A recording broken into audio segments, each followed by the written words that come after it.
নদীর তীর রক্ষায় জোর দেয়া হলেও দোধে নেই সরকারের কার্যকর উদ্যোগ। নানা রোগে আক্রান্ত স্থানীয়রা। সিটি কর্পোরেশন ও ওয়াসার সমন্বয়ে চলছে ইটিপি বসানো কাজ। ৯০ বছর বয়সেও পেনশনের টাকায় মানব সেবা করছেন ব্রিটিশ নারী লুসি হোল্ট।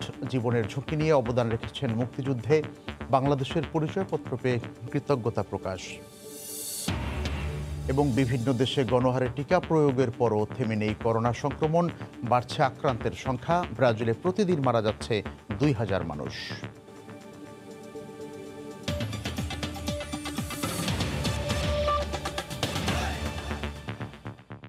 ভোরের সময়ে সঙ্গে আছি আমি মিজানুর রহমান কবির। উচ্ছেদ অভিযানের পর ঢাকার চারপাশে এখন চলছে নদীর তীর রক্ষার কাজ। তবে নদী দূষণমুক্ত করতে এখনও কোনো কার্যকর উদ্যোগ নেই সরকারের। এতে দিন দিন নদীপাড়ের মানুষের জীবন বিষিয়ে উঠছে। নদী দূষণমুক্ত করতে ইটিপি বসানোর কথা বলছেন এলজিআরডি মন্ত্রী। আর নৌ প্রতিমন্ত্রী বলছেন নদীর তলদেশ থেকে ময়লা আবর্জনা উত্তোলনের উদ্যোগ নেওয়া হয়েছে। মোহাম্মদ শাহিনের ছবিতে রিপোর্ট মাহমুদ রাকিবের। নিশ্চিতভাবেই ঢাকার চারপাশের নদী তীর রক্ষা প্রকল্পের কাজ বেশ জোরে সোরে এগিয়ে চলছে, যার মাধ্যমে ২০২৩ সাল নাগাদ ঢাকা ও নারায়ণগঞ্জের চারপাশের যে নদী অর্থাৎ বুড়িগঙ্গা, তুরাগ, বালু, শীতলক্ষ্যা, ধলেশ্বরী, এই নদীগুলো পুরোপুরি দখলমুক্ত হয়ে যাওয়ার কথা। কিন্তু প্রশ্ন হলো এই নদীগুলোর পানি কতটা ব্যবহার উপযোগী কিংবা দূষণমুক্ত কিংবা স্বাস্থ্যসম্মত।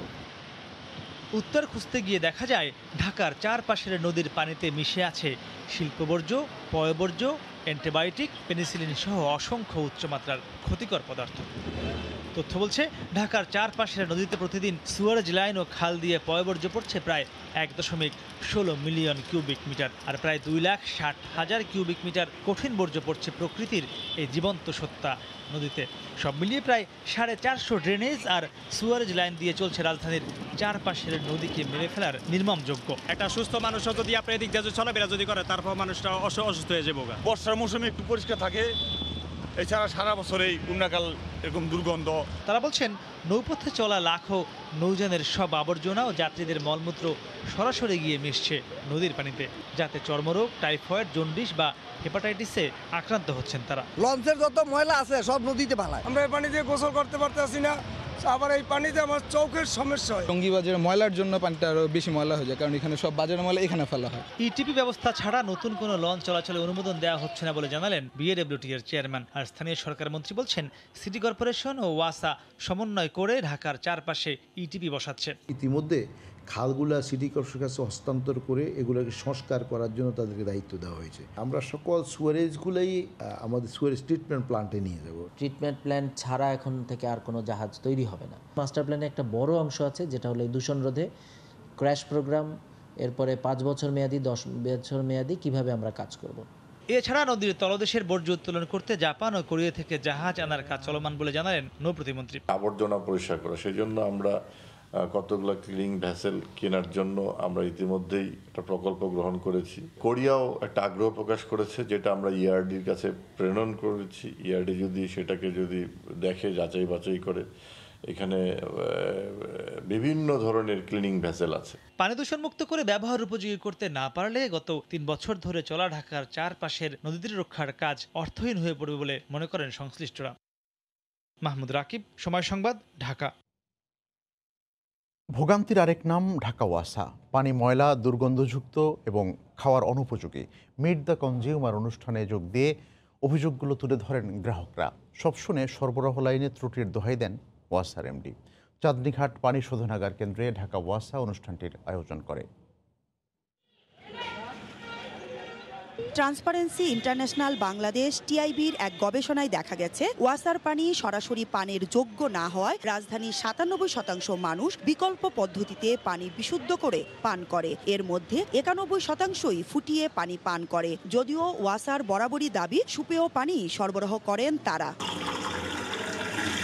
এমন বাস্তবতায় শনিবার রাজধানীর পুরান ঢাকায় মিট দ্য কনজিউমারের আয়োজন করে ঢাকা ওয়াসা। এতে নানা অভিযোগ তুলে ধরেন নগরবাসী। ময়লা, দুর্গন্ধযুক্ত পানির অভিযোগ তো ছিলই, কোথাও কোথাও দিনের পর দিন পানি সরবরাহ না থাকারও অভিযোগ করেন তারা।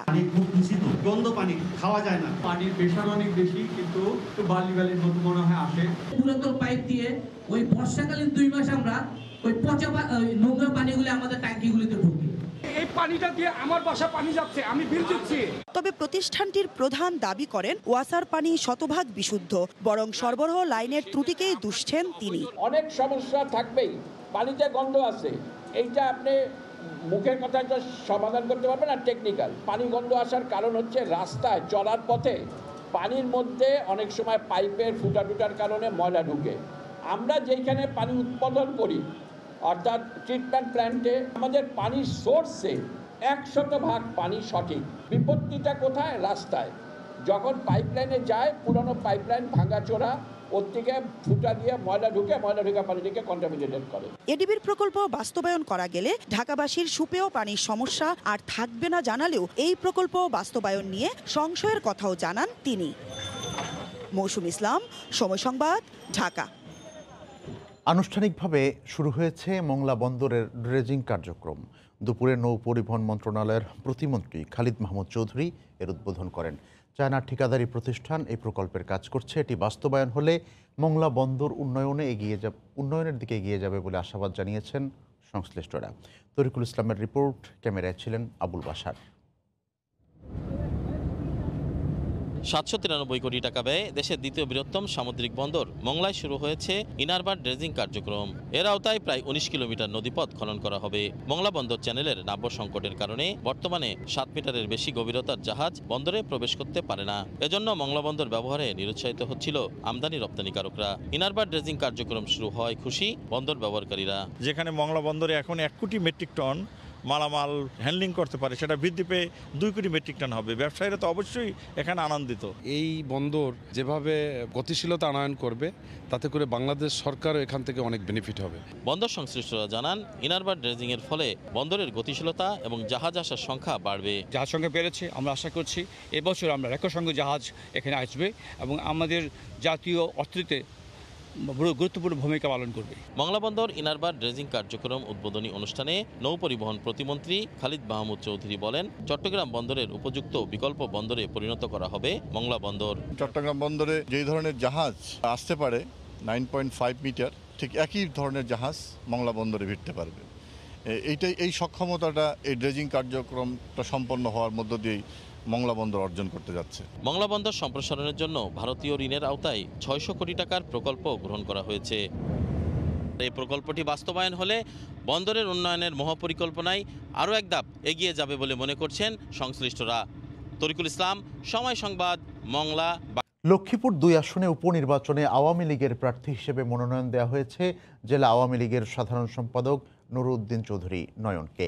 এ আসনে অর্থ পাচার মামলায় কুয়েতে কারাবন্দী শহীদুল ইসলাম পাপুল সংসদ সদস্য ছিলেন। শনিবার গণভবনে আওয়ামী লীগের স্থানীয় সরকার মনোনয়ন বোর্ডের সভায় এই সিদ্ধান্ত দেয় দল। এছাড়া 6ষ্ঠ ধাপের পৌরসভা নির্বাচনে 11টি পৌরসভা ও প্রথম দফায় 371 ইউনিয়ন পরিষদ নির্বাচনে 250 জনকে আওয়ামী লীগের চেয়ারম্যান প্রার্থী হিসেবে মনোনয়ন চূড়ান্ত করা হয়। শনিবার সকাল 10:30টায় গণভবনে আওয়ামী লীগ সভাপতি ও প্রধানমন্ত্রী শেখ হাসিনার সভাপতিত্বে এই যৌথ সভা শুরু হয়। 3রা মার্চ নির্বাচন কমিশন লক্ষ্মীপুর 2 আসনের উপনির্বাচন, 11টি পৌরসভা ও 371টি ইউনিয়ন পরিষদ নির্বাচনের তফসিল ঘোষণা করে। এবার 7ই মার্চ পালনের মূল উদ্দেশ্য প্রকাশ করল বিএনপি। দলের মহাসচিব মির্জা ফখরুল ইসলাম আলমগীর জানালেন, জিয়াউর রহমানের অবদান তুলে ধরতেই 7ই মার্চ পালন করেছে দলটি।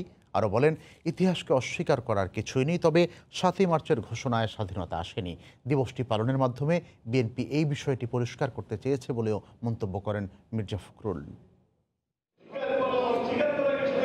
রাজনৈতিক দল হিসেবে আত্মপ্রকাশের 43 বছর পর এবার বিএনপির উদ্যোগে ঐতিহাসিক 7ই মার্চ পালন ও এ নিয়ে দলের শীর্ষ নেতাদের নানাবিধ বিতর্কিত মন্তব্যে আলোচনা সমালোচনার ঝড় ওঠে রাজনৈতিক অঙ্গনে। বিএনপির পক্ষ থেকে বলা হয়, ঐতিহাসিক বাস্তবতা স্বীকার করেই দিবসটি পালন করছে দলটি। এরপরও নেতাদের তির্যক মন্তব্যে দিবসটি পালনের উদ্দেশ্য নিয়ে প্রশ্ন তোলা হয় বিভিন্ন মহল থেকে। স্বাধীনতার সুবর্ণ জয়ন্তী উপলক্ষে শনিবার সকালে জাতীয় প্রেস ক্লাব মিলনায়তনে স্বেচ্ছায় রক্তদান, বিনামূল্যে চিকিৎসা সেবা ও ওষুধ বিতরণ কর্মসূচির উদ্বোধনী অনুষ্ঠানে যোগ দিয়ে 7ই মার্চ পালনের উদ্দেশ্য পরিষ্কার করেন মির্জা ফখরুল। 7ই মার্চের ভাষণ তো একটা ইতিহাস অংশ, এটাকে অস্বীকার করারও তো কোনো উপায় নেই। আমরা বলেছি যে 7ই মার্চের ভাষণেই স্বাধীনতা আসে নাই, যে মুক্তিযুদ্ধের মধ্য দিয়ে আমরা সমগ্র জাতিকে একটা হতাশা থেকে মুক্তিযুদ্ধে ঝাঁপিয়ে পড়তে অনুপ্রাণিত করা হলো বীর মুক্তিযোদ্ধা জিয়া রহমানের সেই ঘোষণাকেই সামনে তুলে আনতে চেয়েছি। অনুষ্ঠানে বিশেষ অতিথির বক্তব্যে দলের স্থায়ী কমিটির সদস্য ডক্টর খন্দকার মোশাররফ হোসেন বলেন, জিয়াউর রহমানকে নিয়ে মিথ্যাচার করে বিভ্রান্তি সৃষ্টি করা হচ্ছে। ইতিহাসকে বিকৃত করে আজকে নতুন ইতিহাস সৃষ্টি করতে চায়, কিন্তু এই কথা সত্যি, কোনোদিন কোনো ব্যক্তি বা দল গোষ্ঠী কোনোদিন ইতিহাস রচনা করতে পারে নাই। উদ্বোধনী ঘোষণার পর ফ্রি মেডিকেল ক্যাম্প পরিদর্শন করেন বিএনপির শীর্ষ নেতারা। সালাউদ্দিন সুমন, সময় সংবাদ, ঢাকা। সুবর্ণ জয়ন্তীতে কেবল উদযাপন নয়, 5 দেশের রাষ্ট্রপ্রধানদের সঙ্গে দ্বিপাক্ষিক বৈঠকও বিভিন্ন চুক্তি হওয়ার কথা রয়েছে বলে জানিয়েছেন পররাষ্ট্রমন্ত্রী ডক্টর AK আব্দুল মোমেন। শনিবার বিকেলে পররাষ্ট্র মন্ত্রণালয়ে সাংবাদিকদের তিনি কথা বলেন। ভারতের সাথে প্রত্যেক দিনের আলোচনায় পানি, সীমান্তে হত্যা ও ব্যবসা বাণিজ্য সহ বিভিন্ন ইস্যু প্রাধান্য পাচ্ছে বলেও তিনি দাবি করেন। ভারতের সাথে তো আমাদের প্রত্যেক দিন আলোচনা হচ্ছে। পানির ইম্পর্টেন্ট ইস্যু, আমাদের ইম্পর্টেন্ট ইস্যু হচ্ছে কমার্স, বাণিজ্য। আমাদের সেক্রেটারি লেভেলে আলোচনা হয়েছে। আমাদের বড় ইস্যু হচ্ছে বর্ডার কিলিং, সেটা আমাদের হোম মিনিস্ট্রির সেক্রেটারি লেভেল আলোচনা। যতগুলো আমাদের ক্রিটিক্যাল ইস্যু আমরা সবগুলো আলোচনা করেছি। মাননীয় প্রধানমন্ত্রী যখন ভারতীয় প্রধানমন্ত্রীর সাথে যেগুলো আলোচনা হয়েছে এবং আমাদের মোটামুটি একটা হয়েছে, ঠিক হয়েছে, ওইগুলো যদি বলবৎ থাকে, ওইগুলো যেন ইমপ্লিমেন্টে কোনো অসুবিধা না হয়, সেই জন্য হয়তো মাননীয় প্রধানমন্ত্রী তুলে ধরতে পারেন আপনার ভারতীয় প্রধানমন্ত্রীর কাছে। করোনার প্রথম ভ্যাকসিন নেয়ার পর আত্মবিশ্বাসী হয়ে সাধারণ মানুষের মধ্যে স্বাস্থ্যবিধি উপেক্ষা করার যে প্রবণতা তা দেখা যাচ্ছে বলে জানিয়েছেন স্বাস্থ্যমন্ত্রী জাহিদ মালেক। গতকাল সকালে মানিকগঞ্জের গড়পাড়া গ্রামের নিজ বাড়িতে দলীয় নেতাকর্মীদের নিয়ে এক আলোচনা সভায় তিনি কথা বলেন। দ্বিতীয় ভ্যাকসিন নেওয়ার আগে কেউ সুরক্ষিত নয় বলে জানান স্বাস্থ্যমন্ত্রী। খুব আনন্দিত যে ভ্যাকসিনটা ভালোভাবে নিতে পারতেছে, কিন্তু ভ্যাকসিন নেওয়ার পরে দেখা গেল মানুষ একটু মনের মধ্যে বেপরোয়া ভাব এসে গেল যে আমি করোনা মুক্ত হয়ে গেছি, আমার আর করোনা হবে না। কিন্তু কথাটা সেরকম নয়। ভ্যাকসিন নিলে পরেও সঙ্গে সঙ্গে করোনা মুক্ত হওয়া যায় না, সঙ্গে সঙ্গে শরীরে প্রতিরোধ ক্ষমতা হয়ে যায় না, সময় লাগে। এবং দ্বিতীয় ডোজ নেওয়ার পরে তখন মানুষের শরীরে একটা প্রতিরোধ ক্ষমতা।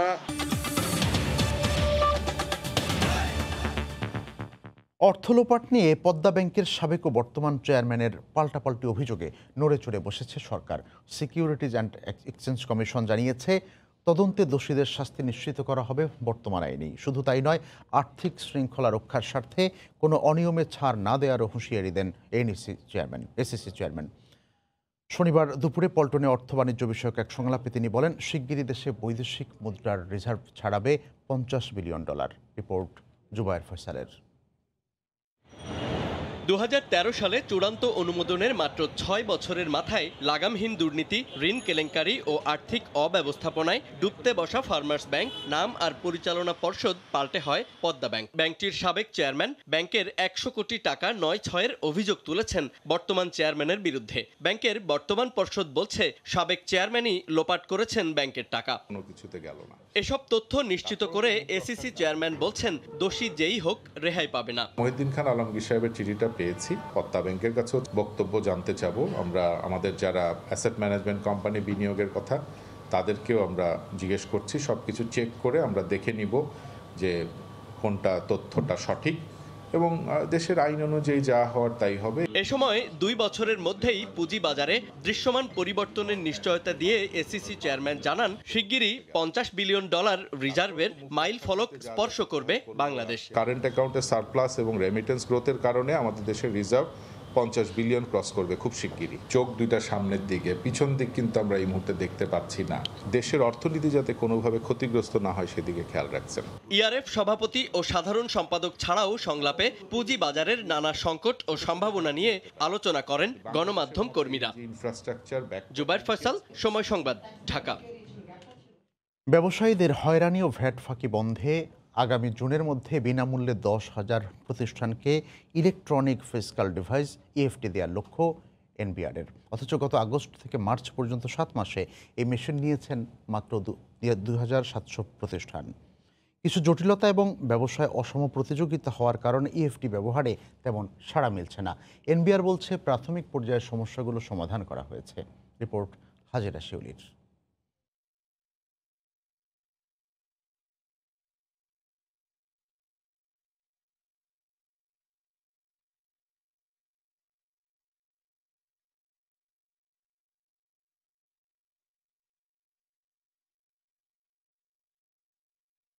বড় বড় সুপার শপ, অভিজাত রেস্তোরাঁ, শপিং মল সহ বিভিন্ন খাতে কেনাকাটায় ৫% হারে মূল্য সংযোজন কর বা ভ্যাট দিতে হয় ক্রেতাদের। এই সম্পর্কে ধারণা না থাকায় ভ্যাট আদায়ে অনেক সময় ক্রেতা বিক্রেতার মধ্যে বিবাদ বাধে।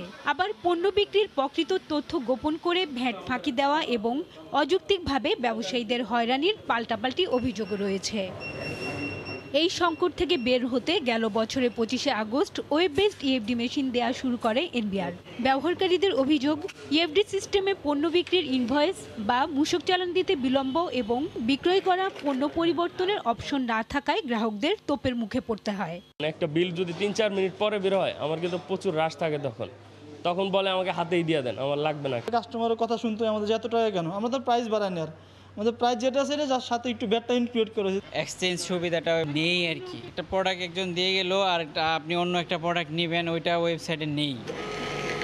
যদিও এনবিআর-এর কর্মকর্তারা বলছেন প্রাথমিক পর্যায়ের সমস্যাগুলো সমাধান করা হয়েছে। প্রাথমিক পর্যায়ে এসডিসিতে কিছু সমস্যা থাকলেও সেটা আমরা কাটিয়ে উঠেছি, যাতে একটু সময় বেশি লাগতো। এটা ইন্টারনেট সমস্যাও একটা বিষয় ছিল, সেটাও আমরা ভেন্ডরকে বলেছি চালান জেনারেট করতে সময় কম লাগে, সেটা ব্যবস্থা করা, যাতে করে এই চালান ব্যবহারকারী চালান ইস্যু করেন এবং ক্রেতারা চালান গ্রহণ করেন। সেজন্য আমরা প্রণোদনামূলক কিছু ব্যবস্থা নিয়েছি। আমরা ক্রেতাদের যে চালান, সেই চালানের ভিত্তিতে আমরা একটা লটারির ব্যবস্থা করেছি। ২৪টি খাতে ইএফডি বা এসডিসি বাধ্যতামূলক করেছে এনবিআর। এই যন্ত্রটি সরাসরি এনবিআর-এর সার্ভারের সঙ্গে যুক্ত থাকায় তথ্য গোপনের সুযোগ নেই। তেমনি ক্রেতারা মোবাইল অ্যাপে কিউআর কোডের মাধ্যমে প্রদত্ত ভ্যাটের বিস্তারিত তথ্য জানতে পারেন। হাজেরা শিউলি, সময় সংবাদ, ঢাকা। সরকারি নিষেধাজ্ঞা অমান্য করে নদীতে মাছ ধরায় ভোলায় ৩৪ জেলেকে আটক করা হয়েছে। নৌপুলিশ জানায় নিষেধাজ্ঞার সময় মাছ ধরা বন্ধে গতকাল সকালে মৎস্য বিভাগের উদ্যোগে সদর ও দৌলতখান উপজেলার মেঘনা নদীতে অভিযান চালানো হয়। এ সময় ৩৪ জেলেকে হাতে নাতে আটক করা হয়েছে।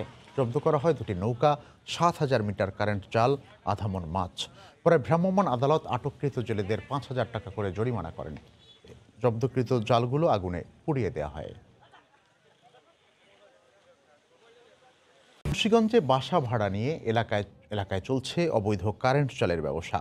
গতকাল সকালে নৌপুলিশ অভিযান চালিয়ে বিপুল পরিমাণ অবৈধ কারেন্ট জাল জব্দ করেছে। বারবার অভিযান করেও বন্ধ করা যাচ্ছে না বলে জানান সংশ্লিষ্টরা। আবু সাঈদের ছবিতে রিপোর্ট নাসির উদ্দিন উজ্জ্বলের। পাটের তৈরি থালা বিক্রির সাইনবোর্ডের আড়ালে মুন্সিগঞ্জে অবৈধ কারেন্ট জাল কারখানা। তালা ভেঙে শাটার ওঠাতেই স্টিলের আরেক ফটক, ভেতরে ঢুকতেই মেলে বিপুল জাল। বাসাবাড়ি ভাড়া নিয়ে দীর্ঘদিন ধরে অবৈধ এই ব্যবসা চলছে বলে জানান স্থানীয়রা। আমাদের গ্রামের ভিতরে কিন্তু আমরা জানি না কোন আইন্দা বসাইছে, কোন আইন্দা মেশিন দিছে, এটা আমরা জানিও না। এমন জায়গায় বানায় আমরা জানি না, অভিযান আসলে বোঝা যায়, না আসলে বোঝা যায় না। এটা আমাদের জাতীয় সম্পদ ইলিশ মাছের ক্ষতি করে। যে চালায় এটা তো বোঝা যায় না স্যার, কেমন চালায়, কোয়ানো চালায়। দেশে কারেন্ট জালের সব ফ্যাক্টরি পঞ্চসার ইউনিয়ন ও আশপাশের এলাকায়। বারবার অভিযানেও বন্ধ করা যাচ্ছে না বলে জানান সংশ্লিষ্টরা। এটা নিয়ন্ত্রণে আনবো প্রশাসন, এটা নিয়ন্ত্রণে আনবো আইনের লোক, আমরা জনপ্রতিনিধিকে এটা নিয়ন্ত্রণে আনতে পারবো। সকলে যদি একত্রিত হয়ে অভিযান পরিচালনা করে তাহলে কারেন্ট জাল বন্ধ করা সম্ভব হবে। আর কারেন্ট জাল বন্ধ হলে আমাদের মাছ উৎপাদন বৃদ্ধি পাবে। ঝাটকা নিধন বিরোধী অভিযানের অংশ হিসেবে শনিবার সকালে বিপুল পরিমাণ অবৈধ কারেন্ট জাল জব্দ করা হয়, তবে কাউকে আটক করা যায়নি। সংশ্লিষ্টরা বলছেন মুন্সিগঞ্জে প্রায় ৩৫০ অবৈধ কারেন্ট জাল ফ্যাক্টরিতে প্রতিদিন লাখ লাখ মিটার কারেন্ট জাল উৎপাদন হচ্ছে, আর সেগুলো ছড়িয়ে পড়ছে দেশের বিভিন্ন অঞ্চলে। নাসির উদ্দিন উজ্জ্বল, সময় সংবাদ। জাটকা সংরক্ষণে ২ মাসের নিষেধাজ্ঞা থাকায় সকাল থেকেই পদ্মা ও মেঘনা নদীতে অভিযান পরিচালনা করেছে প্রশাসন। এই মুহূর্তে চাঁদপুর থেকে আমাদের সঙ্গে বিস্তারিত জানাতে সরাসরি যুক্ত হচ্ছেন ফারুক আহমদ। নাসিরউদ্দিন উজ্জ্বল মুন্সিগঞ্জ থেকে যেমনটি জানিয়েছিলেন যে কারেন্ট জাল, আসলে সেই কারেন্ট জাল হলো চাঁদপুরের জাটকা সংরক্ষণের একটা গলার ফাঁদ। অর্থাৎ এই কারেন্ট জালের কারণে মূলত চাঁদপুরের জাটকা সংরক্ষণ একটু কঠিন হয়ে দাঁড়িয়েছে। তার মধ্যেও কিন্তু আমি ভোর থেকে দেখেছি যে এই চাঁদপুরের পদ্মা মেঘনার যে অভয়াশ্রমটি আছে সেখানে একটা শুনশান নীরবতা, অর্থাৎ আইন শৃঙ্খলা রক্ষাকারী বাহিনী কি বিশেষ করে নৌ পুলিশ, জেলা প্রশাসনের নির্বাহী ম্যাজিস্ট্রেট এবং মৎস্য বিভাগের কর্মকর্তাদের কারণে হয়তো এমন পরিবেশটি ফিরে এসেছে। তো আমি একটু সংক্ষেপে জানতে চাইবো চাঁদপুর নৌ থানার ভারপ্রাপ্ত কর্মকর্তা জহিরুল হক, আপনি বলেন তো আপনারা এখন আপনাদের জনবল এবং অন্যান্য ব্যবস্থা কোন পর্যায়ে পৌঁছেছে? আমাদের মাননীয় ডিআইজি স্যারের নির্দেশে আমাদের এখানে 2টা টিম কাজ করে এবং আলটিমেটলি আমাদের একটা নতুন বোট যুক্ত হয়েছে, স্পিড বোট, এটা ডাবল ক্যাবিনের। আর তারপরে জনবলও বাড়ছে। পর্যন্ত 2 মাসের জাটকা সংরক্ষণের অভিযান চলছে। আমাদের জেলা প্রশাসক অঞ্জনা খান মজলিস স্যারের নেতৃত্বে আমরা জেলা প্রশাসন, নৌ পুলিশ, কোস্টগার্ড, মৎস্য বিভাগকে নিয়ে আমরা নিয়মিত এক্সিকিউটিভ ম্যাজিস্ট্রেটের নেতৃত্বে আমরা নিয়মিত অভিযান পরিচালনা করতেছি এবং এটা অব্যাহত থাকবে 2 মাস পর্যন্ত। ধন্যবাদ। আমরা আসলে যেমনটি জেনেছি যে 2জন সরকারি কর্মকর্তা, একজন পুলিশ বিভাগের, অন্যজন জেলা প্রশাসনের নির্বাহী ম্যাজিস্ট্রেট, তারা আমাকে যেমনটি জানিয়েছেন আসলে সেই চিত্রটি আমি বাস্তবে দেখেছি যে গত এই যে 14 দিন, 1 মার্চ থেকে আগামী 30 এপ্রিল পর্যন্ত এই যে 2 দিনের কর্মসূচি চলবে জাটকা সংরক্ষণ, তার এই 14 দিনের মাথায় আজকে আমরা আছি। তো আমি এখন যেখানে আছি আসলে সেখানে একটা নৌ পুলিশের টহল দল ছাড়া আসলে নদীতে অন্য যে যানগুলো আছে, বিশেষ করে পণ্যবাহী যান এবং যাত্রীবাহী যান ছাড়া আসলে অন্য কোনো নৌযান, বিশেষ করে যারা জাটকা নিধন করে এমন জেলেদের অস্তিত্ব এখন পর্যন্ত আমার চোখে পড়েনি। সবশেষ তথ্য আরেকটি, সেটি হলো যে চাঁদপুরের যে গত 14 দিনে জেলা টাস্ক ফোর্সের যে অভিযান চলেছে আইন শৃঙ্খলা রক্ষাকারী বাহিনীকে নিয়ে, সেই অভিযানের অংশ হিসেবে আমি আপডেট যে ইনফরমেশনটি দিতে চাই সেটি হলো যে এই পর্যন্ত প্রায় 30 লক্ষ মিটার কারেন্ট জাল, 20টি মাছ ধরা নৌকা, একটি স্পিড বোট এবং 1800 কেজি জাটকা জব্দ করা হয়েছে। একের সঙ্গে প্রায় 80 জন জেলেকে আটক করে বিভিন্ন মেয়াদে সাজা দেওয়া হয়েছে। তো চাঁদপুরের পদ্মা মেঘনার অভয়াশ্রমে এই ছিল আমার কাছে জাটকা সংরক্ষণের সবশেষ তথ্য। কবির, চাঁদপুর থেকে ফারুক আহমদ জানাচ্ছিলেন সেখানে জাটকা সংরক্ষণ কর্মসূচির খবর। চিতলমারীতে হক ক্যানেল খননের কারণে নালুয়া ভোলা সড়কের কয়েকশো ফুট ধসে গেছে। অপরিকল্পিতভাবে খনন করে মাটি ফেলায় খাল ও সড়কের পাশে বসবাসরত অর্ধশতক পরিবার ক্ষতিগ্রস্ত হয়েছে। দ্রুত মাটি সরিয়ে নিতে ও সড়ক মেরামতের দাবি জানিয়েছেন এলাকাবাসী ও ক্ষতিগ্রস্তরা। জেলা প্রশাসক বলছেন, জনগণের ঘরবাড়ি, আসবাবপত্র মাটির নিচে চলে যাবে, সেটি পরিকল্পিত কাজ হতে পারে না। বাগেরহাট থেকে আলী আকবর টুটলের পাঠানো ছবি ও তথ্য নিয়ে রিপোর্ট। বাগেরহাট চিতলমারীর নালুয়া ভোলা সড়কটির 4 কিলোমিটারের পাশে রয়েছে 30 থেকে 40 ফুট চওড়া হক ক্যানেল বা কাটাখাল। পানি উন্নয়ন বোর্ড খালটি খননের ফলে সড়কটির একাধিক স্থানে কয়েকশো ফুট ধসে গেছে। অনেক জায়গায় বিদ্যুতের খুঁটি উপড়ে পড়েছে। খনন করা মাটিতে ভেঙে গেছে অনেকের ঘরবাড়ি, কারোর ঘর মাটির নিচে চাপা পড়েছে। সড়ক ধসের ফলে স্বাভাবিক চলাচলও ব্যাহত হচ্ছে স্থানীয়দের। এলাকার চেয়ারম্যান ও মেম্বারদের কাছে গিয়েও কোনো প্রতিকার না পাওয়ার অভিযোগ স্থানীয়দের। খাল কাটতে এসে অনেক মানুষ অনেক ক্ষতিগ্রস্ত হয়েছে। ডালে চলে গেছে, মাটি চলার পরে তো ঘরের ভিতরে ঢুকছে। স্কুলে যেতে পারতেছি না, কারেন্টের প্রবলেম, পড়ালেখা করতে পারতেছি না। 2-5 দিকে বসত বাড়ি আছে, এই জায়গায় যে আমাকে চলাফেরায় খুব ভারী কষ্ট হচ্ছে। 6-7 জায়গায় অলরেডি ভেঙে গেছে আর কি, আরো অনেক জায়গায় ধস ধরছে যেগুলো থাকবে না আর কি। এই বিষয়ে পানি উন্নয়ন বোর্ড কর্তৃপক্ষ ক্যামেরার সামনে কথা বলতে রাজি হননি। খনন করা মাটি খালি জমিতে না ফেলে স্থানীয়দের বসতঘরে ফেলা কোনো পরিকল্পনা মাফিক কাজ হতে পারে না মন্তব্য করে জেলা প্রশাসক প্রয়োজনীয় ব্যবস্থা নেয়ার আশ্বাস দিয়েছেন। অতি দ্রুত কি করা যায় এবং এর ভালো একটি সমাধান যাতে করে জনগণ ক্ষতিগ্রস্ত না হয় সে বিষয়টি ব্যবস্থা নিচ্ছি। চিতলমারী উপজেলার গুরুত্বপূর্ণ নালুয়া ভোলা সড়কে যানবাহন ছাড়াও প্রতিদিন প্রায় 2000 মানুষ চলাচল করছে। সমসংবাদ, বাগেরহাট। 90 বছর বয়সেও নিজের পেনশনের টাকা দিয়ে বরিশালে মানুষের জন্য কাজ করছেন লুসি হেলেন ফ্রান্সিস হোল্ট, যিনি লুসি হোল্ট নামেই বেশি পরিচিত। 71-এ মুক্তিযুদ্ধের সময় নিজ দেশ ব্রিটেনে ফিরে না গিয়ে জীবনের ঝুঁকি নিয়ে কাজ করছেন বাংলাদেশে। তার এই স্বীকৃতিস্বরূপ সরকার নাগরিকত্ব, জাতীয় পরিচয়পত্র দেয়ায় কৃতজ্ঞতা জানিয়েছেন তিনি। তবে আরও আগে নাগরিকত্ব সম্মাননা দেওয়া উচিত ছিল বলে মনে করেন সুশীল সমাজ। আমিনুল ইসলামের তোলা ছবিতে আরও জানাচ্ছেন ফিরদাউস সোহাগ। মানব সেবার ব্রত নিয়ে 1960 সালে চার্চ অফ ইংল্যান্ড থেকে দেশে আসেন লুসি হল্ট। যোগ দেন বরিশাল অক্সফোর্ড মিশনে। স্বাধীনতা যুদ্ধের সময় দেশে না ফিরে কাজ করেন যশোরের একটি হাসপাতালে। এরপর কেটে গেছে দীর্ঘ 60 বছর। এ সময়টাতে শিক্ষা, নারী ও শিশু উন্নয়নে বিভিন্ন শহরে কাজ করেন। পরে আবারও ফেরেন বরিশাল অক্সফোর্ড মিশনে। এক যুগেরও বেশি সময় তিনি এখানে আছেন। জীবনের শেষ সময় পেনশনের টাকা দিয়ে মানব সেবায় নিয়োজিত রেখেছেন নিজেকে। মাটি মানুষকে ভালোবেসে মৃত্যু পর্যন্ত থাকতে চান এদেশেই। প্রথমে আমি টিচার, স্কুলে আমাকে দেওয়া হয়েছে। তারপর যখন যুদ্ধ হলো আমি হসপিটালে কাজ করেছি আয়া হিসাবে। যুদ্ধের পরে আমি নানা রকম সামাজিক কাজ করেছি। এই দেশ আমি ভালোবাসি, এই দেশের মানুষ আমি ভালোবাসি, আর আমি আশা করি যে আমার মৃত্যু এই দেশে হবে আর আমার লাশ এই দেশে কবরস্থানে দেওয়া হবে। বাংলাদেশও আপন করে নিয়েছে তাকে। সম্প্রতি নাগরিকত্ব ও জাতীয় পরিচয়পত্র পেয়ে সন্তোষ প্রকাশ করেন তিনি। অনেক বছর অপেক্ষা করেছি আর আশা করছিলাম যে আমি নাগরিক হব। বাংলাদেশ সরকার আমাকে নাগরিকত্ব দিয়েছেন আর NID দিয়েছেন আর আমি খুব খুশি। অপরদিকে লুসি হল্টের জন্য সম্ভব সবকিছু করা হবে বলে জানালেন জেলা প্রশাসক। ওনার চিকিৎসার যাবতীয় দায়িত্ব আমরা নেব, কারণ আমরা ওনার কাছে ঋণী, এই জাতি ওনার কাছে ঋণী। অন্যান্য যে সুযোগ সুবিধাগুলি রয়েছে প্রত্যেকটি সুযোগ সুবিধা আমরা লুসি হল্টের জন্য আমরা সমর্পণ করব। প্রধানমন্ত্রী 2018 সালের 31 মার্চ লুসি হল্টকে নাগরিকত্ব প্রদান করেন। গত 8 মার্চ নারী দিবসের অনুষ্ঠানে তাকে জাতীয় পরিচয়পত্র ও সম্মাননা দেওয়া হয়। 1930 সালের 16 ডিসেম্বর ইংল্যান্ডে জন্মগ্রহণ করেন লুসি হল্ট। ফিরদাউস সোহাগ, সময় সংবাদ, বরিশাল। দুজনেরই জীবনসঙ্গী মারা গেছেন আগেই। সন্তানরা স্বাবলম্বী হলেও খোঁজ রাখেন না তাদের, তাই নিঃসঙ্গ কাটে জীবন। বরিশালের ষাটোর্ধ্বই মানুষ দুটির 4 হাত এক করলেন এলাকাবাসী। চাঁদা তুলে তাদের বিয়ের আয়োজন করেন তারা। বুড়ো বুড়ির এই আনন্দ উৎসবে অংশ নিয়ে শুভকামনা জানিয়েছেন সেখানকার আশপাশের লোকজনও। বরিশাল থেকে ফিরদাউস সোহাগের পাঠানো তথ্য ছবি নিয়ে রিপোর্ট। সামনে দাঁড়ানো ঘোড়ার গাড়ি, বাজছে মাইক। নিমন্ত্রণ না পেলেও বরকনেকে দেখতে উৎসুক মানুষের ভিড় জমে বরিশাল নগরীর দক্ষিণ আলেকান্দার খান সড়কে। বর 65 বছরের বজলু খান একজন কাঠমিস্ত্রি। কনে বকুল বেগমও 60 ছুঁই ছুঁই, চলেন ডিম বিক্রি করে। জীবনের পড়ন্ত বেলায় দুজনই নিঃসঙ্গ। ছেলেমেয়েরা স্বাবলম্বী হলেও কেউই খবর রাখে না।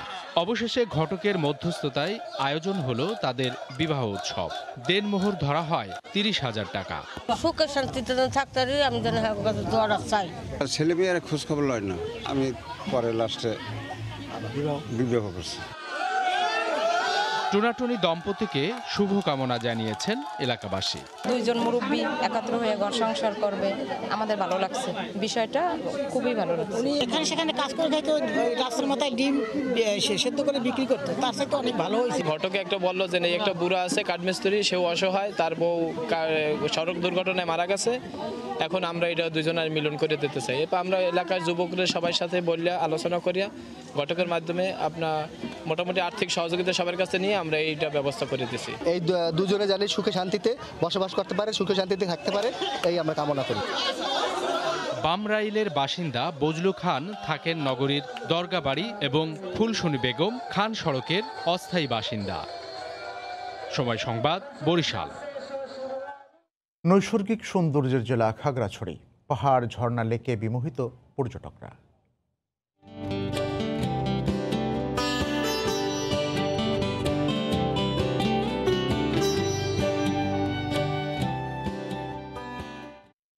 খাগড়াছড়ির হর্টিকালচার পার্ক নিয়ে রিপোর্ট থাকছে সংবাদের শেষাংশে।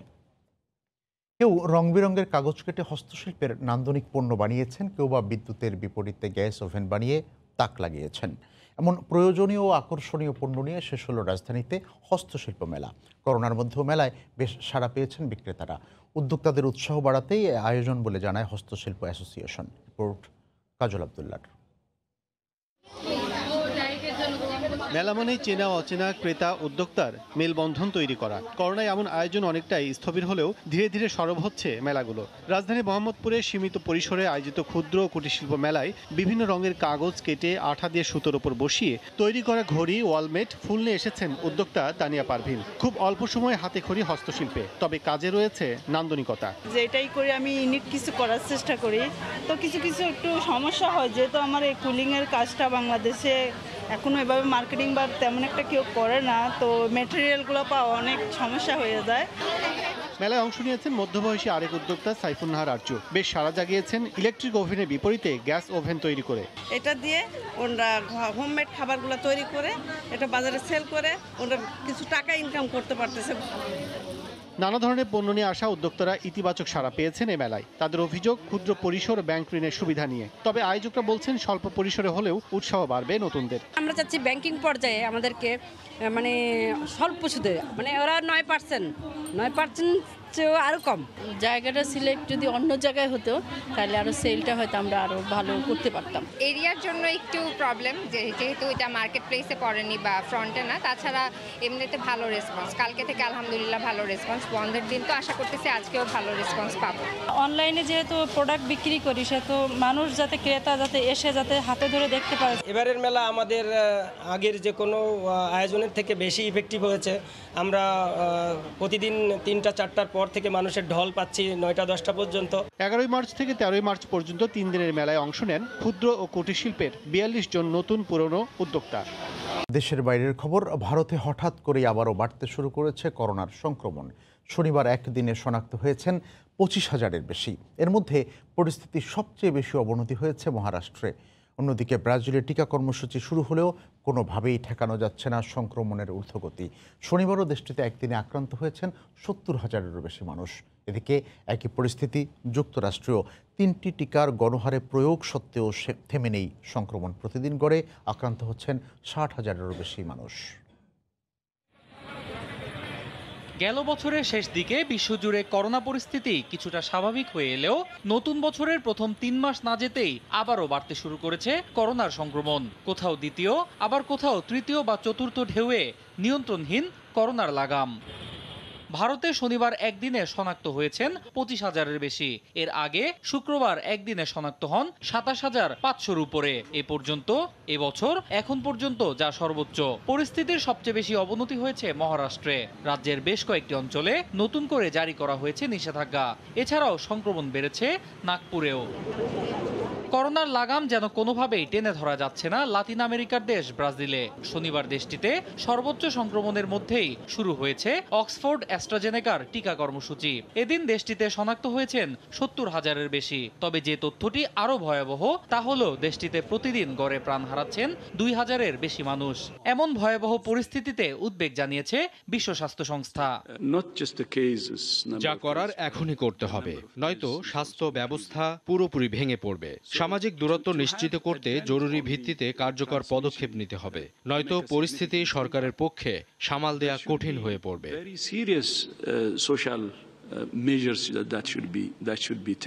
তিনটি টিকার গণহারে প্রয়োগ সত্ত্বেও যুক্তরাষ্ট্রে থামানো যাচ্ছে না করোনা ঢেউ। দেশটিতে প্রতিদিন গড়ে শনাক্ত হচ্ছেন 60,000-এর বেশি মানুষ। এদিকে জর্ডানে কোভিড হাসপাতালে অক্সিজেন স্বল্পতায় রোগী মারা যাওয়ার ঘটনায় পদত্যাগ করেছেন দেশটির স্বাস্থ্যমন্ত্রী। এই ঘটনায় গোটা সরকার লজ্জিত উল্লেখ করে দুঃখ প্রকাশ করেছেন দেশটির প্রধানমন্ত্রী বিশার আল খাসাউনে। একই সঙ্গে এর দায় নিজের কাঁধেও নেন তিনি। অন্যয় কর্মকার, সময় সংবাদ। অস্ট্রেলিয়া সূচির প্রায় 1 মাস পেরিয়ে গেলেও সহসাই ভাগ্য বদলাচ্ছে না সেখানকার বাংলাদেশিদের। আন্তর্জাতিক যোগাযোগ সীমিত থাকায় দেশে গিয়ে ফিরতে পারছেন না অনেকেই। অস্ট্রেলিয়ার ভ্যাকসিন কর্মসূচি ও করোনা পরিস্থিতির সবশেষ খবর জানাতে সিডনি থেকে যুক্ত হচ্ছেন সহকর্মী SM আমিনুল রুবেল। ধন্যবাদ কবির। শুভ সকাল। অস্ট্রেলিয়া করোনা পরিস্থিতি স্থিতিশীল অবস্থায় আছে। বিশেষ করে গত 2 মাসে অস্ট্রেলিয়া করোনা আক্রান্ত রোগীর সংখ্যা বাড়েনি বললেই চলে। স্থানীয় রোগী কিন্তু কেউ করোনায় আক্রান্ত হচ্ছে না। নতুন করে যারা আক্রান্ত তারা কিন্তু সবাই বিশেষ ফ্লাইটে করে অস্ট্রেলিয়াতে বিভিন্ন সময় এসেছে এবং তারা হোটেল কোয়ারেন্টাইনে আছে, সেফ অবস্থায় আছে। তো অস্ট্রেলিয়া আসলে করোনা আতঙ্ক অনেকটাই কমে গেছে অনেকদিন যাবৎ।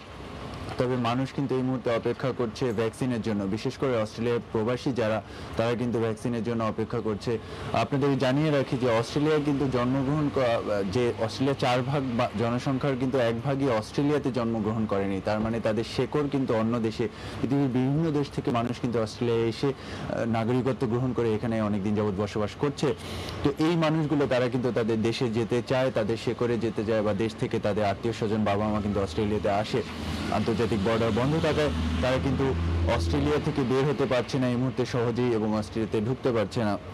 অস্ট্রেলিয়ার জনসংখ্যা 2,58,00,000 মতো, সেখানে মাত্র এখন পর্যন্ত 1 মাসে করোনা ভ্যাকসিনের আওতায় এসেছে 1,62,000 জন মানুষ।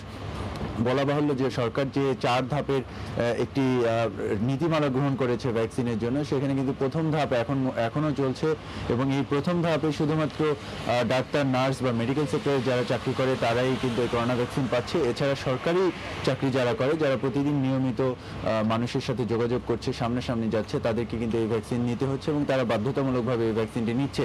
তবে অস্ট্রেলিয়াতে কিন্তু করোনা ভ্যাকসিন নেওয়া বাধ্যতামূলক নয়। আর বাধ্যতামূলক না হয় অনেক জায়গায়, বিশেষ করে ছোট ছোট শহরগুলোতে যেখানে ব্যস্ততা নেই, যেখানে করোনা ছিল না বা এখনো নেই, সেখানে কিন্তু মানুষ করোনা ভ্যাকসিন নেওয়ার প্রতি তেমন কোনো আগ্রহ দেখাচ্ছে না।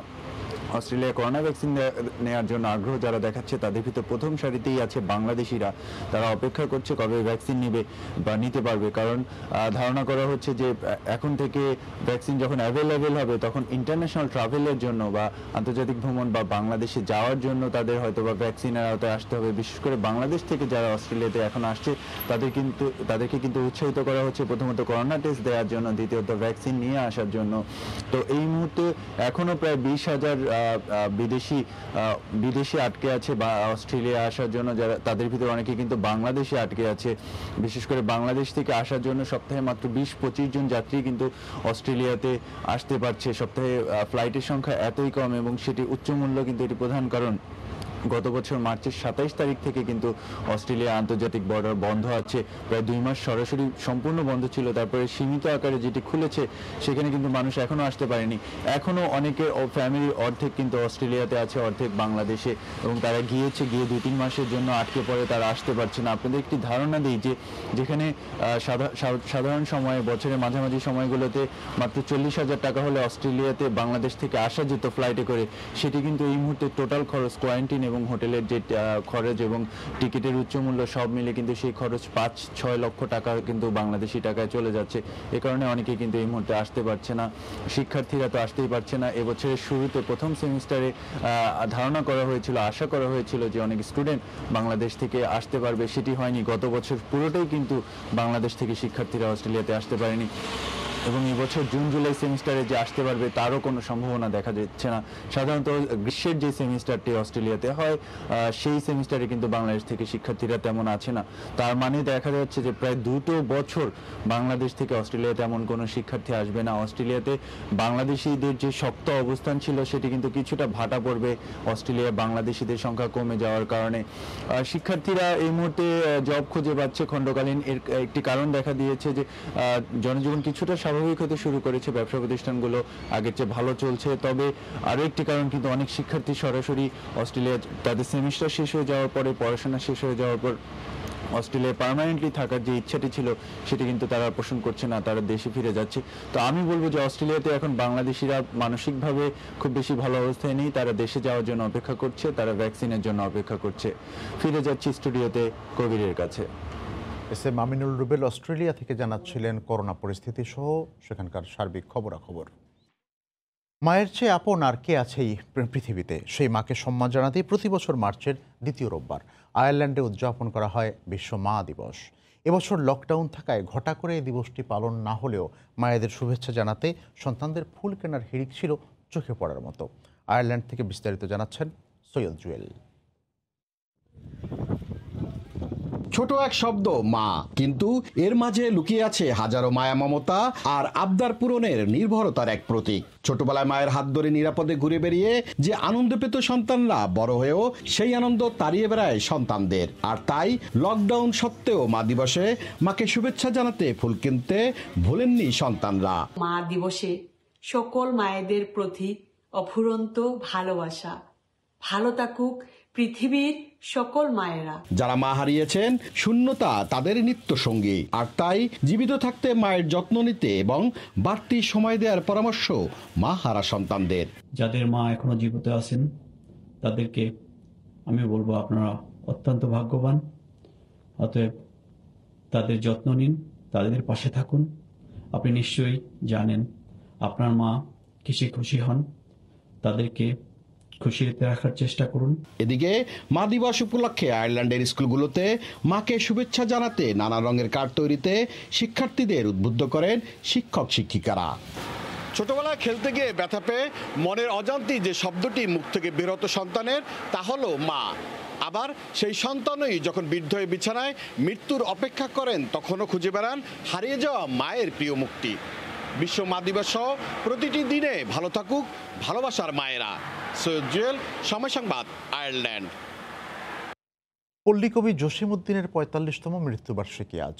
কেমন মানুষ ছিলেন কবি, কেমনই বা ছিল তার জীবনধারা?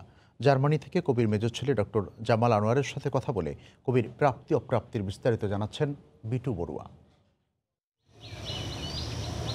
গ্রাম বাংলার মানুষের জীবনচিত্র, আত্মজীবনী বা স্মৃতিকথা, ভ্রমণ কাহিনী, গল্প উপন্যাস ছাড়াও জারি ও মুর্শিদি গানের বিশাল সংগ্রহের মাধ্যমে যিনি বাংলা সাহিত্যকে সমৃদ্ধ করেছেন, তিনি আর কেউ নন, গণমানুষের প্রাণের কবি, পল্লী কবি জসিমউদ্দিন।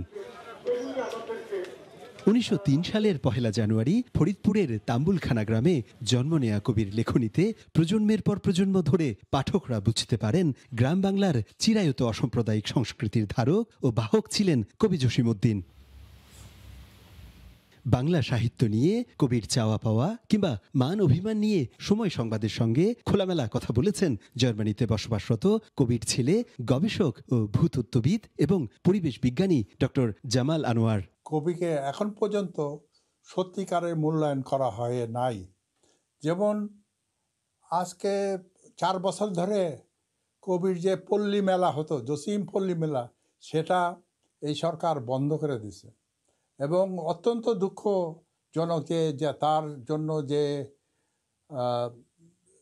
জাদুঘর তৈরি হলো, সেখানেও তার স্থান, তার জিনিসপত্র রক্ষা করা, তার ম্যানুস্ক্রিপ্ট রক্ষা করার, এগুলির কোনো মূল্যায়ন নেই। একজন কেরানিকে দিয়ে এটার পরিচালনা করানো হচ্ছে। পল্লী কবির ছেলে আরও জানান, ১৯৩৩ সালে কলকাতা বিশ্ববিদ্যালয়ের ডক্টর দীনেশ চন্দ্র সেনের অধীনে রামতনু লাহিড়ির গবেষণা সহকারী পদে বেশ কিছুদিন কাজ করেন কবি জসিমউদ্দিন। সেই দীনেশ চন্দ্র সেনের সঙ্গেই বাংলা লোকসাহিত্য সংগ্রাহক হিসেবে কাজ শুরু করেছিলেন তিনি। প্রায় ১০,০০০-এরও বেশি লোকসঙ্গীত সংগ্রহ করেছিলেন গ্রাম বাংলার এই শ্রেষ্ঠ কবি।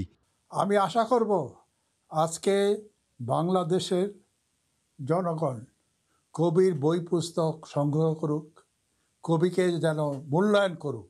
তাকে যদি না মূল্যায়ন হয়, বাংলাদেশের কোনো মূল্যায়ন হবে না। পল্লী কবি জসিমউদ্দিন ১৯৭৬ সালে ২১ পদক এবং ১৯৭৮ সালে পান মরণোত্তর স্বাধীনতা পুরস্কার। মাঝে ১৯৭৪ সালে বাংলা একাডেমি পুরস্কারের জন্য মনোনীত হলেও সেই পুরস্কার প্রত্যাখ্যান করেন তিনি। কিন্তু কেন, জানান কবিপুত্র নিজেই। বাংলা একাডেমি কবি জীবিত থাকতেই তার বই, সে অনেক বই লিখতে চাইছিল, সেগুলি প্রকাশ করে নাই। সেই জন্য কবি বাংলা একাডেমির উপাধি প্রত্যাখ্যান করে।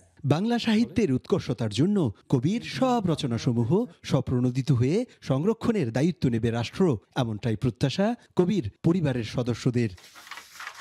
জার্মানির বার্লিন থেকে পিটু বড়ুয়া, সময় সংবাদ। শত বাধা উপেক্ষা করেও কুয়েতের কৃষিখাতে অবদান রেখে যাচ্ছেন প্রবাসী বাংলাদেশিরা। দেশটিতে বসবাসরত ৩ লাখ বাংলাদেশের মধ্যে ২৫ থেকে ৩০,০০০ জন কৃষিকাজের সঙ্গে জড়িত। ন্যায্য পারিশ্রমিক পেয়ে খুশি সেখানে কৃষিকাজ করা বাংলাদেশিরা। শরীফ মোহাম্মদ মিজানুর রহমানের তথ্য ও ছবি নিয়ে রিপোর্ট। মধ্যপ্রাচ্যের তেল সম্পদে সমৃদ্ধশালী দেশ কুয়েত। দেশটিতে প্রায় ৩.৫ লাখ প্রবাসী বাংলাদেশি রয়েছেন, যাদের মধ্যে ২৫ থেকে ৩০,০০০ কৃষিকাজের সঙ্গে জড়িত। কুয়েতে কৃষি অঞ্চল বলে খ্যাত দুটি এলাকা, ওয়াফরা এবং আবদালি। কেবলমাত্র ওয়াফরাতেই কৃষিকাজ করছেন প্রায় ১২,০০০ প্রবাসী বাংলাদেশি। এসব এলাকায় প্রবাসী বাংলাদেশি শ্রমিকরা কুয়েতের সিংহভাগ সবজির চাহিদা মেটাতে অক্লান্ত পরিশ্রম করে যাচ্ছেন।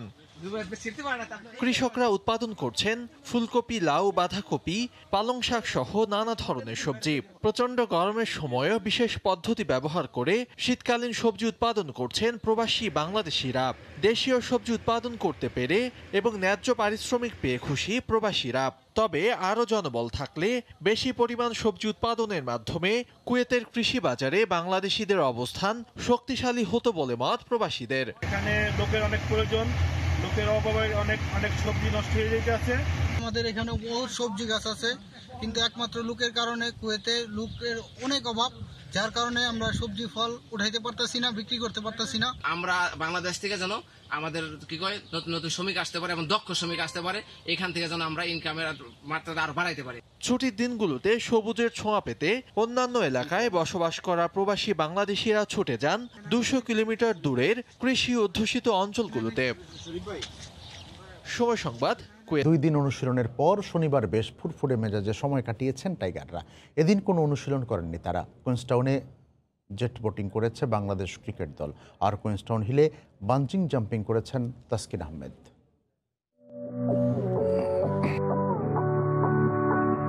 ক্রাইস্টচার্চে কোয়ারেন্টাইন সেন্টারে শুরুর দিনগুলো কাটাতে হয়েছে ঝিমিয়েই। কুইন্সটাউনের সৌন্দর্যে তাই যেন দিশেহারা ক্রিকেটাররা। বন্ধ জানালা খুলে বুক ভরে অক্সিজেন নিতে পারার গুরুত্ব এর চেয়ে ভালোভাবে কি আর উপলব্ধি করা যায়?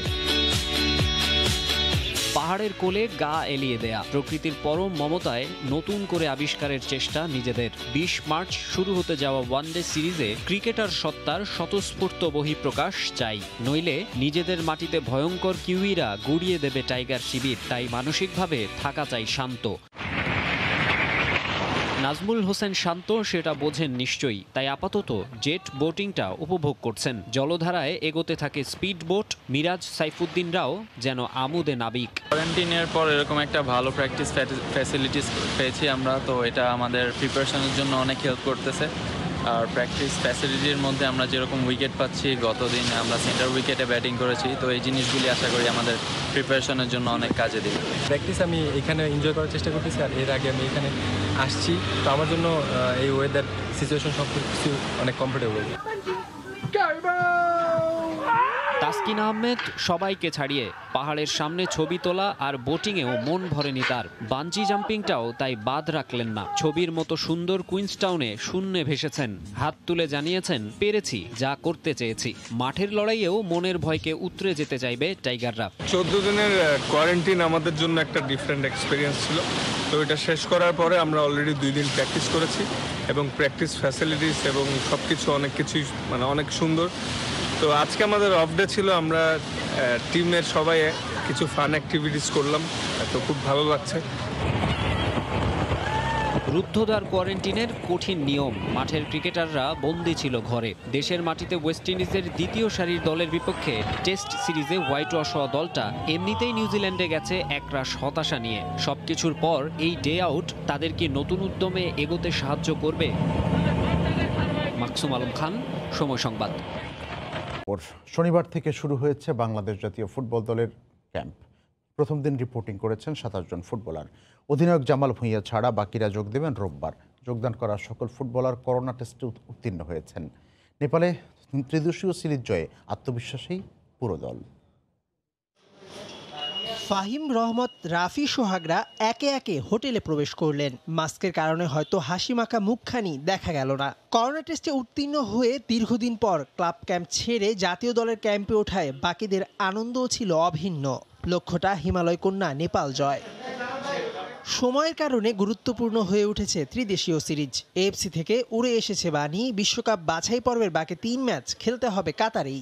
সেই প্রস্তুতির একমাত্র অবলম্বন এখন নেপাল সিরিজ। হঠাৎ সিদ্ধান্তে কি বড় ধরনের সমস্যা হলো? সবাই ফিট আছে এখন, যেহেতু লিগ চলতেছিল, অলমোস্ট সব প্লেয়ারই ফিট যারা খেলতেছে, আর যারা খেলতেছে তারাই এখন ন্যাশনাল টিমে আসতেছে। যেহেতু হাতে আমাদের খুব কম সময় আছে, এই টাইমটাতে আই থিঙ্ক প্রিপারেশনটা থাকবে আর কি কিভাবে খেলবো সেটা নিয়ে। নেপাল ঘরের মাটিতে সহজ প্রতিপক্ষ নয়। কিরগিজস্তানের অনূর্ধ্ব 23 দলটাও বাংলাদেশকে কঠিন চ্যালেঞ্জ জানানোর সামর্থ্য রাখে। তবে ফুটবলাররা অকুত ভয়, ফাইনালে খেলার স্বপ্ন দেখে। ভয় পাওয়ার কিছু নেই।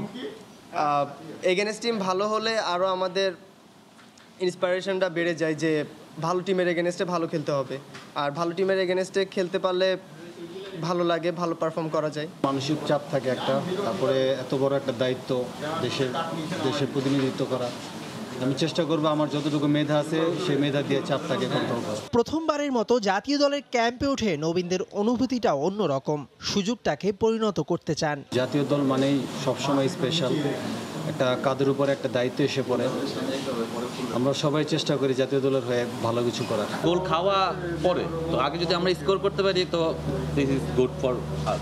পরবর্তী দিনের সূচিতে টিম হোটেলে বন্দি থেকে জিম ও সুইমিং করে সময় কাটাবেন ফুটবলাররা। মেহেদী নাইম, সময় সংবাদ, ঢাকা। চিনি আতপ ধানের সরবরাহ বাড়ায় দাম তুলনামূলক কম, এতে লোকসানে পড়েছেন কৃষকরা। এ বিষয়ে বিস্তারিত জানাতে হাটে আছেন সহকর্মী এমআর রকি। আমরা সরাসরি তার কাছে যাব। রকি। ধন্যবাদ কবির। গেল আমন মৌসুমে কৃষক যেসব ধান ঘরে তুলেছিলেন, এই সব ধান কিন্তু এখন তাদের সাংসারিক প্রয়োজনের তাগিদে হাটে তুলছেন বিক্রির জন্য।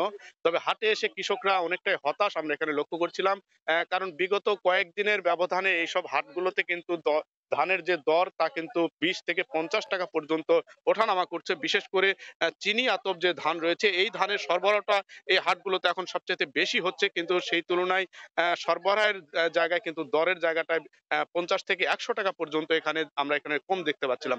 বিগত দিনে এই হাটে চিনি আতপ ধান তারা বিক্রি করেছিলেন 1700 থেকে 1800 টাকা মন দরে, কিন্তু আজকের বাজারে তারা এখানে সর্বোচ্চ আমরা দেখতে পাচ্ছি 1550 থেকে 1600 টাকা দরে তারা বিক্রি করছেন। এরকম সরবরাহ যত বাড়ে তত কিন্তু ধানের দরের ক্ষেত্রে একটা ওঠানামা করে। অন্যান্য যেসব ধান রয়েছে, বিশেষ করে স্বর্ণা 5, গুটি স্বর্ণা, এই দরের ক্ষেত্রেও কিছুটা এখানে ওঠানামা আমরা এখানে লক্ষ্য করছি। গুটি স্বর্ণা বিগত দিনে বিক্রি হচ্ছিল 1250 টাকা পর্যন্ত, কিন্তু আজকের হাটে এখানে সর্বোচ্চ 1180 থেকে 1200 টাকা। অন্যদিকে স্বর্ণা বা এই স্বর্ণা 5 জাতীয় ধান, যেটা মোটা ধান বলা হয়, এই ধান বিক্রি হচ্ছে 1180 থেকে 1200 টাকা দরে। তা প্রতিটি ধানের ক্ষেত্রে কিন্তু দর ওঠানামা করছে। তো সবচেয়ে বেশি দর কমেছে কিন্তু আপনার এই বিশেষ করে চিনি আতপ জাতের ধানটা। এই ধান কিন্তু কৃষকরা তারা কিন্তু মজুত করে রাখেন ভালো দর পাওয়ার আশায়, এবং শেষ সময় তারা বিক্রি করে থাকেন। কিন্তু এবছর একটু ব্যতিক্রম তারা একটা বাজার দেখতে পাচ্ছে। অন্যান্য দরের বিশেষ করে চালের বাজারে কিন্তু ব্যাপক ঊর্ধ্বমুখী থাকার পরও ধানের ক্ষেত্রে কিন্তু তার একটা বিপরীত চিত্র। কৃষকরা এই জায়গায় তারা প্রশ্ন তুলছেন যে যেহেতু চালের বাজারের ঊর্ধ্বমুখী, ধানের ক্ষেত্রে এইরকম একটি বাজার ব্যবস্থা, সেক্ষেত্রে কৃষকদের অভিযোগ যে ব্যবসায়ীরা তাদের নিজস্ব খেয়াল খুশি মতো দর এখানে বেঁধে দিচ্ছেন, এবং তাদের একটা নিয়ন্ত্রণ ব্যবস্থার কারণে এই প্রত্যাশিত দরের জায়গা থেকে তারা কৃষকরা অনেকটা দূরে থাকছেন। এই ভোর সকাল থেকে কিন্তু বেলা 12টা-11টা পর্যন্ত এই হাটগুলোতে ধান কেনা বেচা চলে। তবে কৃষকদের যেটা ক্ষোভ, তারা বলছেন যে প্রান্তিক পর্যায়ে এসব হাটগুলোতে সরকারি কোনো জনপ্রতিনিধি, সরকারের কোনো প্রতিনিধি না থাকার কারণে নজরদারি থাকে না। এর ফলে কিন্তু বাজারটা পুরোটাই একটা অরক্ষিত এবং নিয়ন্ত্রণ করে থাকে ব্যবসায়ীরা, এবং এই বাজারটা বরাবরই ব্যবসায়ীদের দখলে থাকার কারণে কাঙ্ক্ষিত দর তারা কিন্তু এখান থেকে পাচ্ছেন না। এই জেলায় কিন্তু বিগত আমন মৌসুমে 1,90,000 হেক্টর জমিতে ধানের চাষ করা হয়েছিল, যেখান থেকে 7.5 লাখ মেট্রিক টন ধান কৃষকের ঘরে উঠেছে, জানিয়েছে কৃষি বিভাগ। এবছর কিন্তু নানা প্রাকৃতিক দুর্যোগ মোকাবেলা করতে হয়েছে কৃষককে, বিশেষ করে কয়েক দফা বন্যা, এবং পরবর্তীতে কিন্তু উৎপাদনে বড় ধরনের বালাইয়ের একটা মোকাবেলা করতে গিয়ে উৎপাদন অনেকটা কম হয়েছে, এবং সবচাইতে বেশি প্রভাব পড়েছিল কিন্তু এই চিনি আতপ ধানের। বিগত বছরগুলোতে চিনি আতপ ধানে কিন্তু তারা যে 12-15 মণ পর্যন্ত ধান পান, কিন্তু এবছর সেটা একেবারে অনেকটা কম পেয়েছে। বিশেষ করে ন্যূনতম 6 থেকে 7 মণ ধানের ধান পেয়েছিল। এই কারণে কিন্তু কৃষকরা বলছেন যে খরচের যে লম্বা খাত ছিল, সেই তুলনায় কিন্তু হাটগুলোতে এখন তার অনেকটা বিপরীত চিত্র এখানে তারা অনুভব করছেন।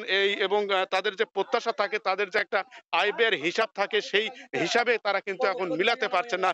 এই অঞ্চলে কিন্তু আপনি জানেন যে কৃষকরা কিন্তু সবচেয়ে বেশি যে ধান চাষ করে থাকে, এই ধানের কিন্তু বড় যোগান দিয়ে থাকে রাজধানী সহ সর্বত্র। দেশের অন্যতম ধানের মোকাম কিন্তু বলা হয় এই নওগাঁ জেলাকে। কিন্তু এই মুহূর্তে ধানের বাজার ব্যবস্থার একটা ওঠানামা কিন্তু বিপরীত চিত্র কিন্তু চালের বাজারে। এই কারণে কিন্তু কৃষকরা অনেকটা হতাশ। তারা বলছেন ন্যূনতম একটা বাজার নিশ্চিত করার জন্য সরকারের একটা নজরদারি থাকা দরকার, যার মাধ্যমে কাঙ্ক্ষিত দর, প্রত্যাশিত দর তাদের যেন নিশ্চিত হয়, এমন কথা কিন্তু কৃষকের মুখ থেকে আমরা পাচ্ছিলাম।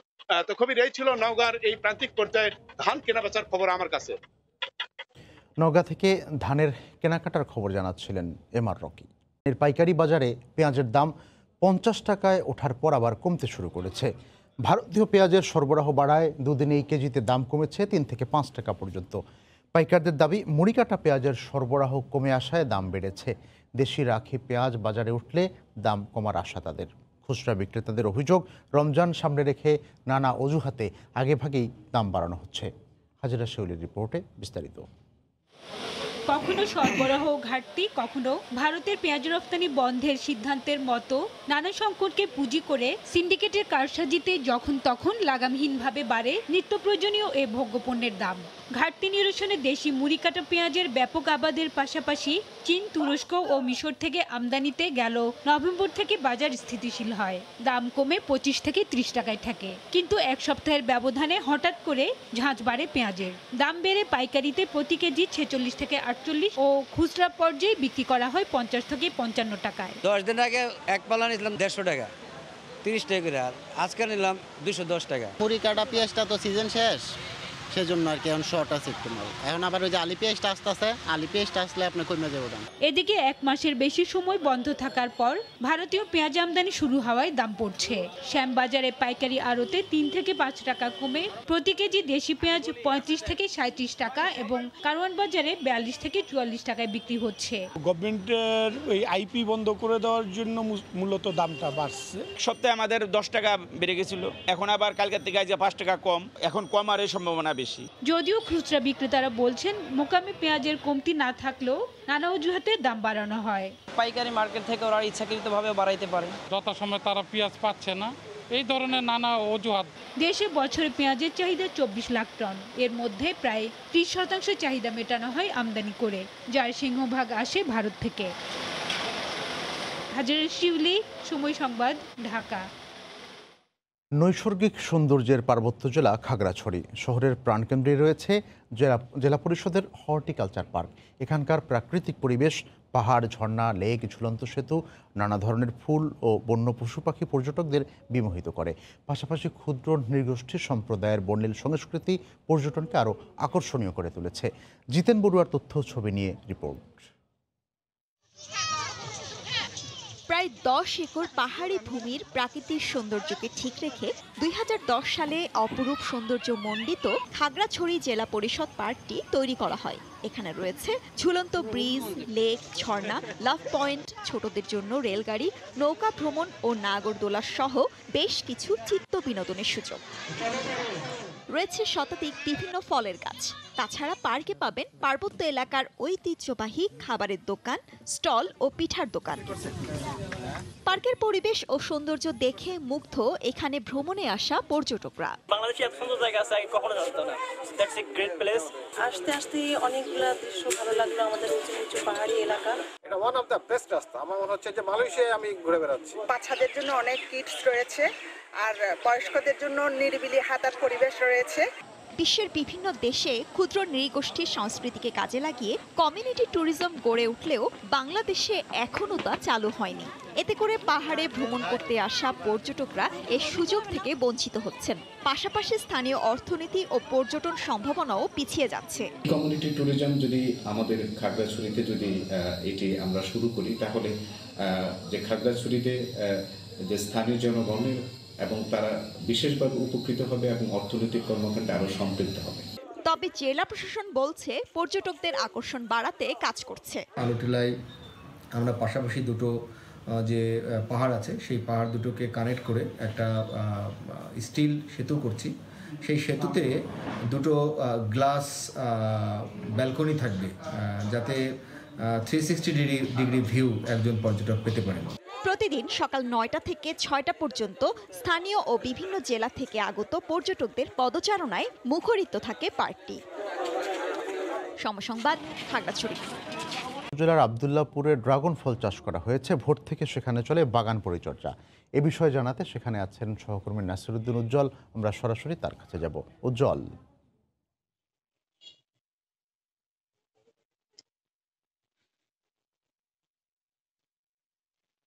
কবির, এই যে ড্রাগন ফলের যে চাষ দেখলে প্রাণ জুড়িয়ে যায়। 8 একর জমির মধ্যে 50,000 চারা রোপণ করা হয়েছে, সেগুলো আস্তে আস্তে উপর দিকে উঠতে শুরু করেছে এবং সেই ড্রাগনগুলো পরিচর্যা করবার জন্য কিন্তু প্রতিদিন 50 জনেরও বেশি শ্রমিক কাজ করছেন এবং তারা এই ভোর থেকে বিকেল অবধি এই ড্রাগন ফলের নানা রকম পরিচর্যা করছেন। গাছগুলোকে প্রায় 5 ফুট উপরে উঠিয়ে নেওয়া হয়েছে, সেখানে কিন্তু ছড়িয়ে দেওয়ার মতো সব রকম ব্যবস্থা রাখা হয়েছে এবং রাতের বেলায় পর্যাপ্ত আলো দেওয়ার জন্য এখানে বিশাল টাওয়ার বসানো হয়েছে এবং পাশেই কিন্তু আরো 15,000 ড্রাগনের চারা তৈরি রাখা হয়েছে। পাশেই কিন্তু এই বাগানটি আরো এক্সটেনশন করা হবে। এখানকার মোহাম্মদ মনিরুজ্জামান নামের একজন শৌখিন ব্যক্তি, তিনি কিন্তু এই বিশাল ড্রাগনের বাগানটি করেছেন, যেটি এই অঞ্চলে একেবারেই বিরল। এখানে ড্রাগনের চাষ নেই, সেখানে এত বড় ড্রাগনের বাগান, বিস্মিত হয়ে গেছে মানুষজন এবং এখানকার কৃষি বিভাগ সার্বক্ষণিক পরিচর্যা করছেন এবং ঢাকা থেকেও কিন্তু এই বিষয়ে যারা বিশেষজ্ঞ তারা এসে নিয়মিত পরিচর্যা করছেন, কারণ দেশের অন্যতম বৃহৎ এই ড্রাগন বাগান থেকে কিন্তু অনেক সম্ভাবনা রয়েছে। তো এখানে আমাদের পাশে রয়েছেন যে এই বাগান পরিচর্যার সঙ্গে যারা জড়িত, এর মধ্যে একজন হচ্ছেন গোলাম হোসেন। তিনি জানাবেন আমাদেরকে এই ড্রাগন বাগান পরিচর্যা যে নতুন একটি জায়গা, সেখানে শ্রমিকদের কিভাবে প্রশিক্ষিত করে এখানে কাজ করানো হচ্ছে।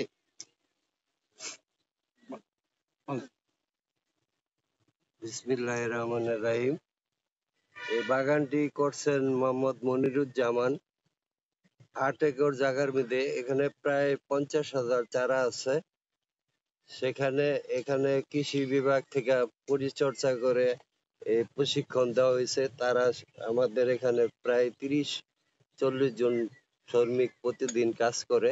ধন্যবাদ। এখানে রয়েছেন স্থানীয় চেয়ারম্যান মোহাম্মদ রহিম, তিনি সার্বক্ষণিক কিন্তু এই বাগানের সঙ্গে সম্পৃক্ত থাকেন। আব্দুর রহিম, আপনি এই যে ব্যতিক্রম ড্রাগন চাষ, এই বিষয়ে আপনার মানে সম্ভাবনার বিষয়টা একটু বলবেন। আসসালামু আলাইকুম। আসলে আমাদের জনাব মনিরুজ্জামান তিনি অনেক প্রতিষ্ঠান করেছেন, কিন্তু এটা তার সুন্দর প্রতিষ্ঠান। তিনি অত্যন্ত একজন সৃজনশীল মানুষ। তার এই সৃষ্টি সারা বাংলাদেশে অনুকরণীয় হবে আমরা মনে করি। এটা অনেক সম্ভাবনার বাংলাদেশের মানুষের। ধন্যবাদ। এখানে যে স্থানীয় কৃষি বিভাগের যিনি তদারকি করেন মোহাম্মদ নজরুল ইসলাম, যে ড্রাগন কিন্তু এই চোখের সমস্যা, চুল পড়া বন্ধ সহ নানা রকম মানুষের যে পুষ্টিকর যে একটি ফল, সেই যে ফলটি গুরুত্বপূর্ণ অবদান রাখবে, এই বিষয়ে আপনি ফলের যে বাগানটির সম্ভাবনা কেমন ভাবে দেখছেন? আসসালামু আলাইকুম, আমি নজরুল ইসলাম, সহকারী কৃষি কর্মকর্তা। আসলে ড্রাগন ফল বাংলাদেশে চাষ করার মতো অনেক উপযোগী একটা ড্রাগন ফল, সম্ভাবনাময়। যদি আমাদের দেশে তো অনেক হয় যে মানে খাদ্যের সমস্যা, কিন্তু আমরা কিন্তু ফলে কিন্তু অনেকটা পিছিয়ে আছি।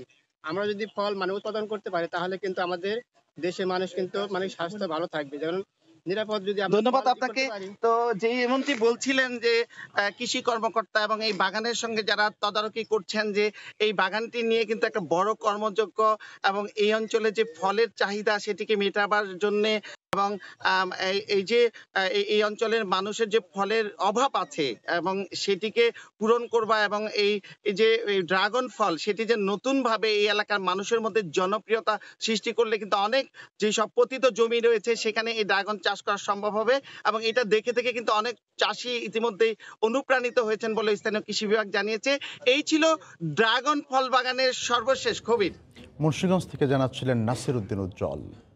সংবাদ জানিয়ে দিচ্ছি আরেকবার। নদী তীর রক্ষায় জোর দেয়া হলেও দূষণ রোধে নেই সরকারের কার্যকর উদ্যোগ।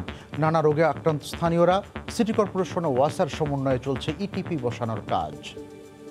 90 বছর বয়সেও পেনশনের টাকায় মানব সেবা করছেন ব্রিটিশ নারী লুসি হোল্ট। জীবনের ঝুঁকি নিয়ে অবদান রেখেছেন মুক্তিযুদ্ধে, বাংলাদেশের পরিচয়পত্র পেয়ে কৃতজ্ঞতা প্রকাশ। এবং বিভিন্ন দেশে গণহারে টিকা প্রয়োগের পরও থেমে নেই করোনা সংক্রমণ, বাড়ছে আক্রান্তের সংখ্যা। ব্রাজিলে প্রতিদিন মারা যাচ্ছে 2000 মানুষ।